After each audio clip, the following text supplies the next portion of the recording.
Bienvenue dans le module M011 qui concerne toujours la facturation établissement dans le domaine de soins de suite et de réadaptation pour les cliniques privées. Et en fait, ce module est un module avancé qui va vraiment donner des informations très précises sur les taux de prise en charge des prestations.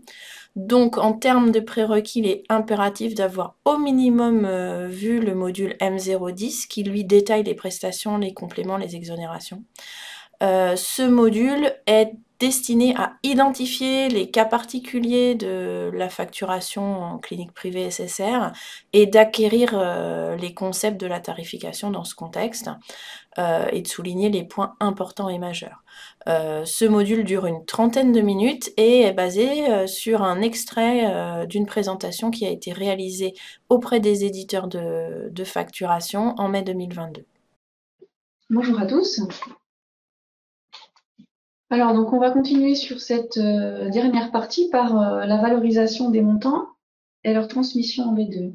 On va commencer par le taux de remboursement. Donc, ce qu'il faut savoir, c'est que la priorisation des exonérations, elle est quasiment identique aux autres domaines, à la différence près, donc, qu'il y a un niveau de détail supplémentaire. Il y a un cas particulier là qu'on verra tout à l'heure dans la recherche des exonérations. Donc, on va commencer avec le taux de remboursement et puis je vais vous représenter la priorisation des exonérations, donc, comme je disais, qui est identique à celle du MCO, sauf un cas particulier lié au séjour de plus de 30 jours qu'on verra. Donc, la recherche des exonérations, donc, elle commence par les exonérations de niveau facture, donc qui sont prioritaires sur toutes les autres, avec en prioritaire de toutes, donc la présence d'une AME. Donc, quand on a une AME, on arrête, on passe pas à la recherche des exonérations suivantes. Globalement, bon, il peut y avoir des cas particuliers. Ensuite, en deuxième, donc on a la nature d'assurance. Et ensuite, on a les régimes exonérants, donc généralement les régimes spéciaux. Et puis en dernier, on a les bénéficiaires exonérés, donc pour pension militaire, invalidité. Donc ça, c'est ce que vous connaissez, donc exonération niveau facture. Donc il y a deux cas particuliers. Il y a dans le cas de l'AME, si on a une exonération pour règle du seuil, il faut quand même la mentionner dans la facture. Ça, on y reviendra tout à l'heure. Et puis pour les bénéficiaires exonérés, qui est la dernière case de ce schéma, il y a également une exception qui est qu'en cas d'ALD, il faut quand même mentionner l'ALD dans la facture. C'est les deux seules exceptions à ce schéma, qui sont d'ailleurs identiques à celles du MCO.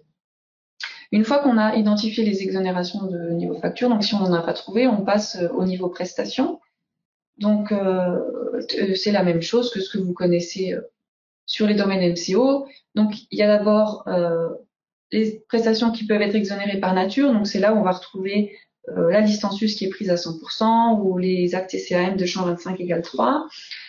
Ensuite, il peut y avoir donc l'ALD, ensuite des soins particuliers exonérés, par exemple le traitement pour nouveau-nés que vous connaissez déjà, et puis ensuite la règle du seuil, et ensuite on va rechercher si on a un bénéficiaire du régime local frontalier ou de rente AT.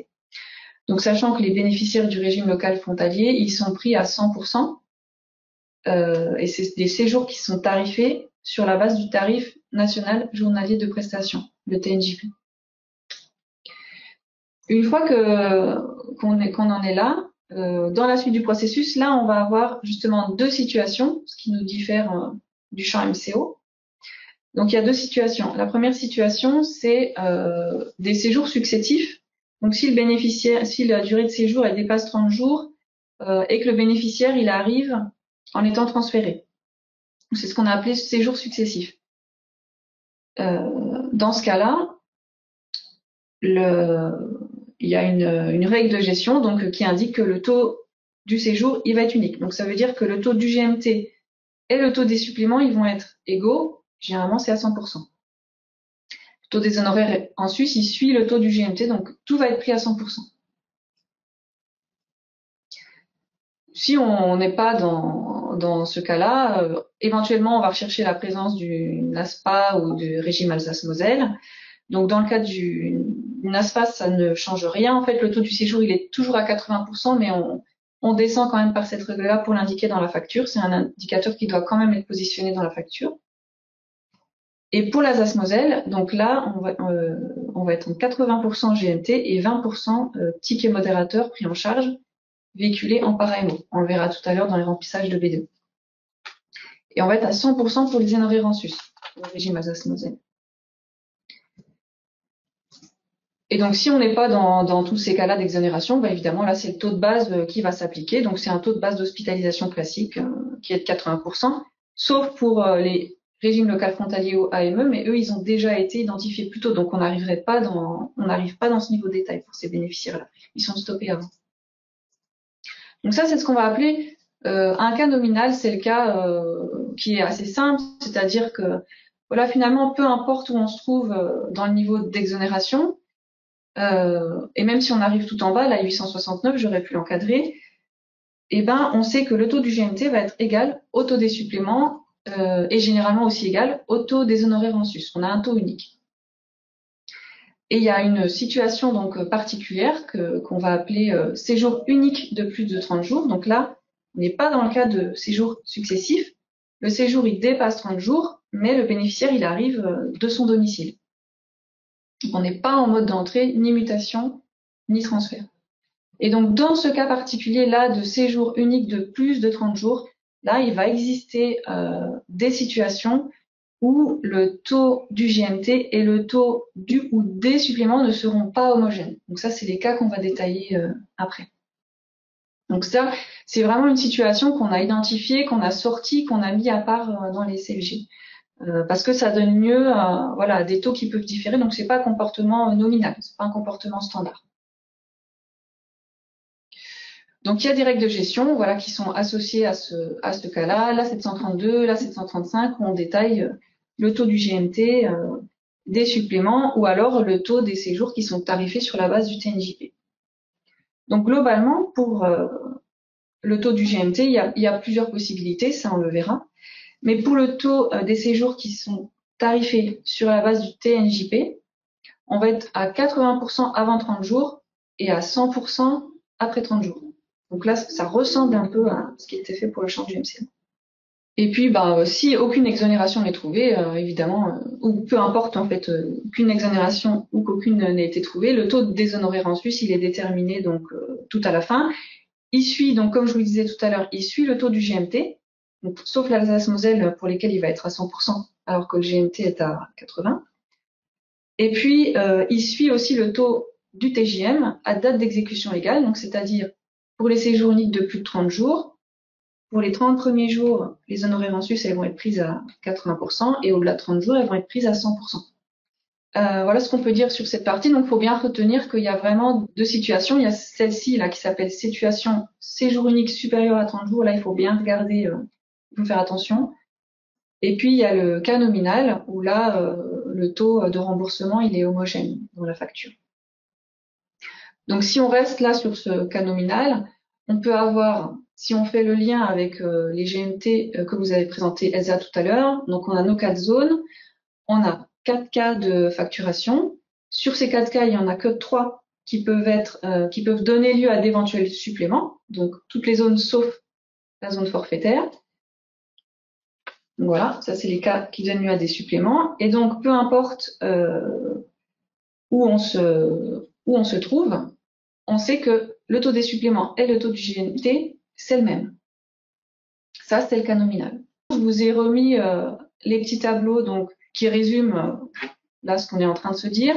Donc là, comme vous voyez, il y a taux de remboursement, TR, là en noir gras, à chaque fois il est identique pour le GMT et pour les suppléments. C'est le même, il n'y en a qu'un. Et donc la petite flèche verte, là en bas du slide, soit il est à 80, si aucune exonération n'est trouvée, soit il est à 100% si on s'est arrêté dans l'une ou l'autre des cases. Exonération que je vous présentais tout à l'heure. Ça, c'est le cas nominal. Ensuite, on a donc le cas situation séjour unique de plus de 30 jours. Donc là, ça dépend.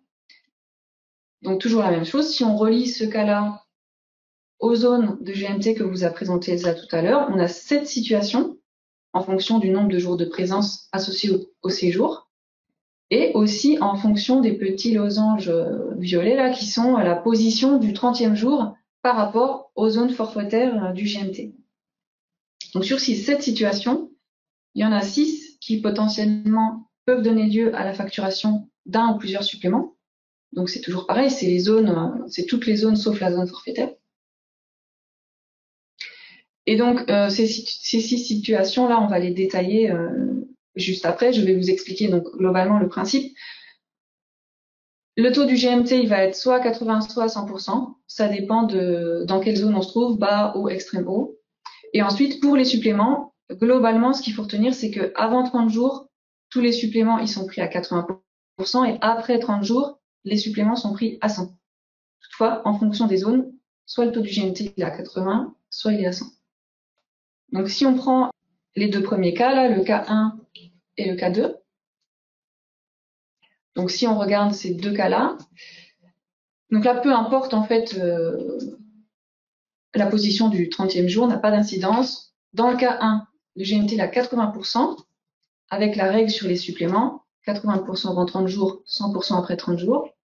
Et dans le cas 2, comme on l'a vu, c'est forfaitaire, il n'y a aucun supplément, on est à 100%. Ensuite, on va passer dans la zone haute. Donc, dans la zone haute, il y a deux possibilités, donc soit K3, soit K5. Et comme vous voyez, les deux possibilités, ça dépend vraiment si le 30e jour, il se situe dans la zone haute ou dans les zones précédentes. Donc là, ça donne ça. Quand le 30e jour, il se situe dans les zones précédentes, la zone haute, c'est le K3. Donc là, ce qu'on voit, c'est que on arrive en zone haute, on a dépassé les 30 jours. Du coup, tout est à 100%. Le GMT et les suppléments. Alors que dans le cas 5, le 30e jour, il est dans la zone haute.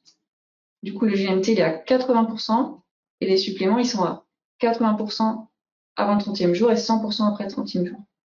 Et donc ensuite, à chaque fois, on monte de zone. C'est un peu le même principe. Donc là, on arrive en zone extrême haute. Ça, c'est ce que je viens de vous dire. On arrive en zone extrême haute, donc il y a 3 cas.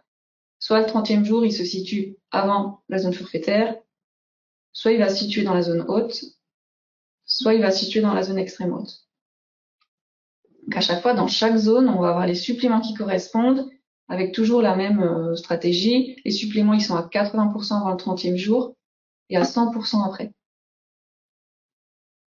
Et du coup, si on regarde le cas 4, ici, hop, et qu'on regarde le détail, donc on a un supplément, un GMT à 80% pour le cas 4, alors qu'il est à 80% pour les cas 6 et 7. Et à chaque fois, pour la génération du supplément, c'est les mêmes règles que je vous ai expliquées précédemment, sauf que voilà, ça s'empile. Ces deux situations, cas nominal, cas séjour unique supérieur à 30 jours, ce que je viens de vous présenter là, ça vous le retrouverez dans l'annexe 1 du document VF. C'est vraiment une annexe pédagogique qu'on a voulu faire pour détailler tous les cas. Donc c'est ce qu'il faut retenir. Globalement, cas nominal, un taux du GMT égale taux des suppléments égale taux des honoraires en sus. Cas séjour unique, ça dépend. Donc une fois qu'on a déterminé le taux de remboursement du GMT, des honoraires en sus, on peut passer au remplissage de la B2 et au calcul des montants remboursables sur les séjours. Donc là, ce que je vais vous présenter, c'est une sélection des situations de facturation possibles qui sont disponibles donc, dans la deuxième annexe qu'on a créée dans VF, dans l'annexe 2. Donc c'est juste une sélection des principales situations où il peut y avoir des points sur lesquels il faut faire attention parce qu'ils vont pas avoir le même comportement que le MCO ou parce que c'est des choses nouvelles donc qui ont des comportements nouveaux. Donc il y a des spécificités de remplissage quand même auxquelles il faut faire attention. Donc c'est uniquement ces spécificités-là que je vais vous présenter aujourd'hui, mais l'ensemble des cas est dans l'annexe 2, mais je vais pas tout détailler. Donc la première chose qu'il faut savoir, donc remplissage de la B2, c'est que, comme vous le savez, donc le FJA il est toujours transmis pour information, le forfait journalier du jour de sortie. Et ce que vous connaissez dans la MCO, c'est que le calife de la dépense, il est à N. Donc calife de la dépense à N pour le FJA, ça fait partie des indicateurs qui disent qu'il est transmis pour information. Donc là, le ticket modérateur hospitalier, il va être aussi également quasiment toujours transmis Pour information, par contre, pour le TMH, le ticket modérateur hospitalier, le calife de la dépense, même quand il est transmis pour information, c'est pas N, c'est A blanc. Donc ça, c'est vraiment une différence à bien noter pour pas se tromper dans le remplissage de la B2. Donc, on va d'abord balayer là les remplissages B2 pour les séjours basés sur le GMT, sur des GMT, donc ce qu'on appelle assuré lambda hors cas particulier. Et puis ensuite, en deuxième partie, je vous montrerai des remplissages, des spécificités de remplissage pour les séjours qui sont tarifés sur la base du TJM. Donc pour les GMT, donc il y a il y a plusieurs situations possibles. La première notion qui entre en jeu, donc c'est le contexte AMO. Donc voilà, soit on est assuré social, soit C2S, soit Alsace-Moselle. Globalement, c'est les trois cas à tenir compte pour le remplissage. Et puis pour ces trois cas-là, on peut être dans l'une ou l'autre des situations d'exonération, donc tout est possible. Hein. Pour ces trois cas-là, on peut avoir les quatre bulles là qui sont représentées à droite. Chacune de ces bulles est possible. Donc la première, c'est un taux de GMT à 80%. Donc là, on va chercher à savoir si le montant du ticket modérateur est supérieur ou inférieur à la somme des forfaits journaliers pour savoir quelle part est facturée. Ensuite, la deuxième situation d'exonération possible, donc c'est l'arrêt du seuil, donc sur toute la facture. La troisième, c'est exode du ticket modérateur plus prise en charge du forfait journalier par un régime d'AMO ou exonération du forfait journalier hospitalier. Et puis ensuite, la dernière, c'est l'exonération du ticket modérateur uniquement. Donc, je vais pas tout vous détailler là, je vais vous détailler globalement assuré social C2S pour la première, taux du GMT égale 80%. Pour les autres, c'est globalement c'est ce que vous connaissez déjà, il y a pas de piège. Donc c'est celle-ci qu'on va regarder maintenant. Donc un taux de GMT 80% pour un assuré social, donc un séjour tarifé sur la base du GMT. Donc, comme je vous disais, il y a deux situations. La première, c'est le ticket modérateur, il va être supérieur à la somme des FJH. Donc, globalement, c'est toujours ce qui se produit aujourd'hui en MCO. En SSR, on aura aussi l'inverse possible. On aura aussi somme des FJH supérieure au TMH possible. Donc, pour celle-ci, il y a deux choses à retenir. C'est que, comme je vous le disais, le ticket modérateur hospitalier, il est toujours transmis pour information. Ça veut dire, le taux est à 0. Le montant de la dépense, donc c'est 20% de ce nouveau TNJP. Et puis, pas de calife de dépense. Contrairement au FJA, le forfait journalier du jour de sortie, qui lui est aussi transmis pour information, mais où le calife de la dépense est à N. Donc c'est vraiment un point important à retenir dans le remplissage de la B2. Le TJP pour les assurés lambda, il est toujours transmis pour information et ça signifie calife de la dépense à N. C'est normal. Ensuite, si maintenant on va regarder donc l'inverse, somme des FJH plus grande que TMH, pareil pour assuré lambda. La spécificité, là, c'est que le montant remboursable est obligatoire, donc c'est BR fois taux moins la différence entre la somme des FJH et le ticket modérateur hospitalier. Et le ticket modérateur hospitalier, comme je vous disais, il est toujours dans la facture pour info. Donc c'est rempli comme ça. Pour autant, ce que paye l'assuré, c'est bien, à la fin, la somme des FJH et la part complémentaire des honoraires en sus. Pour autant, c'est comme ça que ça doit être rempli. Ici, on met moins somme des FJH plus TMH et on a une ligne de TMH. Si on regarde maintenant la même chose, mais pour un C2S, donc c'est des mécanismes aujourd'hui qui sont pas différents de ce qui se fait en MCO.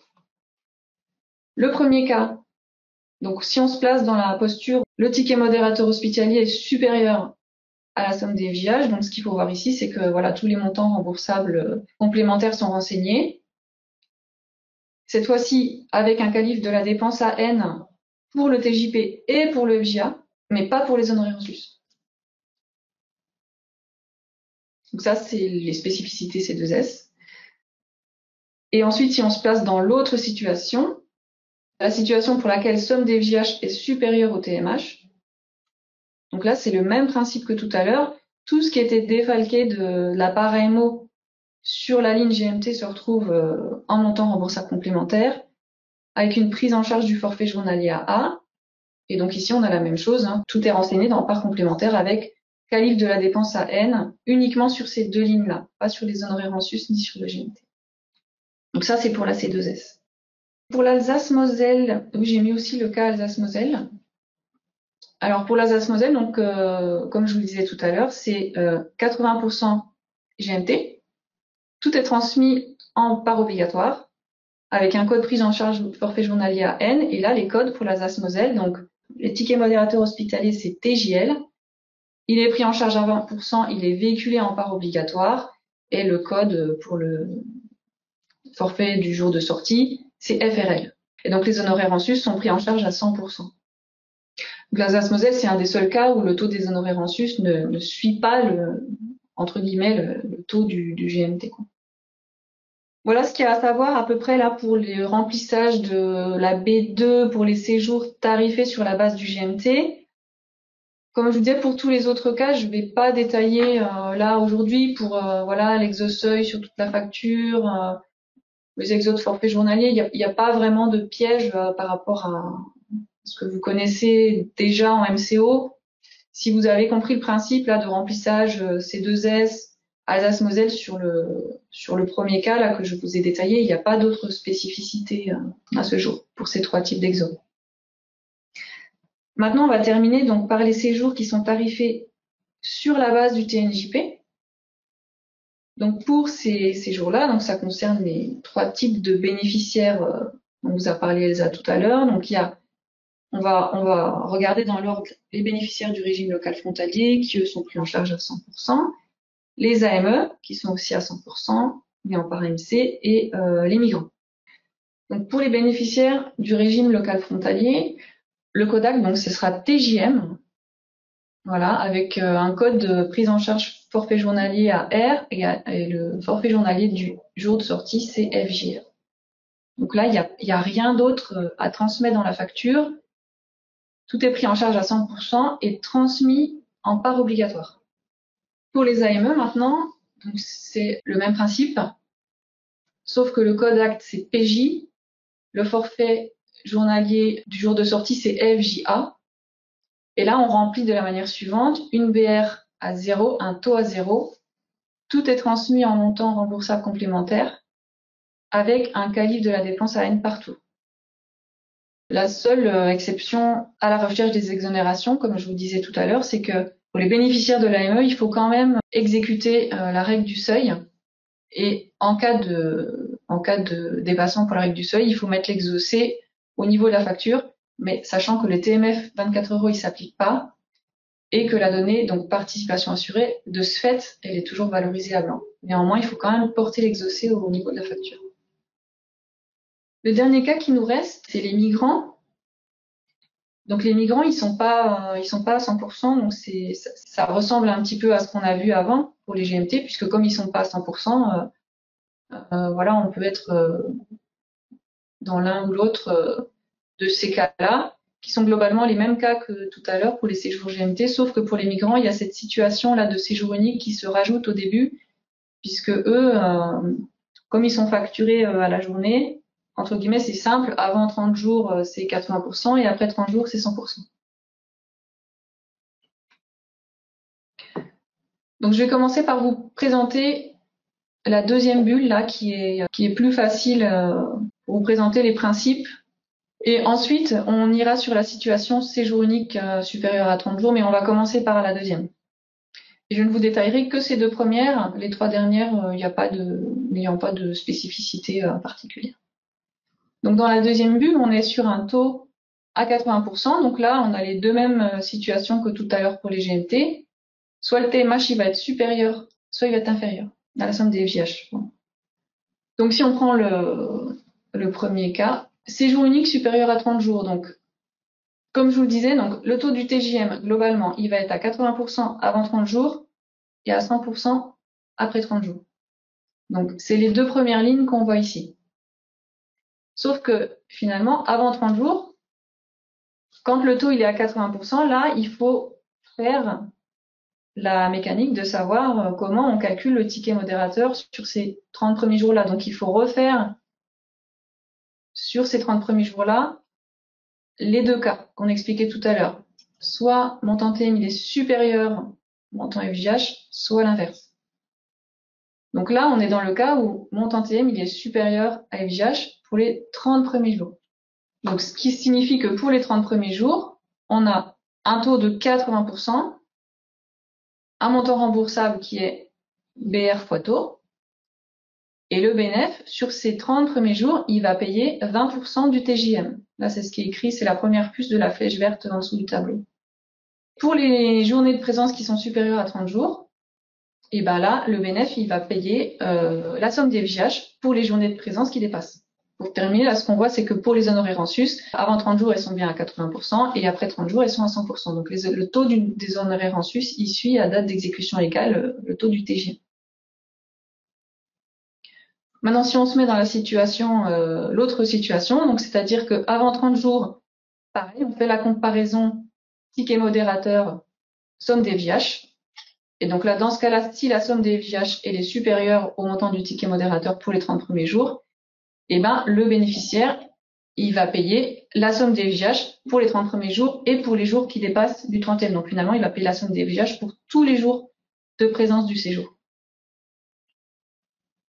Par contre, au niveau du remplissage de la B2, pour le TJM avant 30 jours, il faut quand même mettre un taux de 80%. Et donc c'est là où il faut faire attention parce que ce taux-là, finalement, il n'est pas appliqué dans la formule. Ici, le montant remboursable obligatoire, c'est bien BR moins somme des FJH. C'est pas BR fois taux moins somme des FJH. Donc ça, c'est ce qu'on a rappelé ici en début de cette annexe. C'est la petite chose à faire attention. C'est à peu près tout ce qu'il y a à savoir là. Vraiment, on a essayé de focuser uniquement sur les cas particuliers, les choses qu'il faut retenir pour le remplissage de la B2 là, dans cette présentation. Après, si vous voulez l'intégralité des situations, tout est illustré dans l'annexe 2 de VF.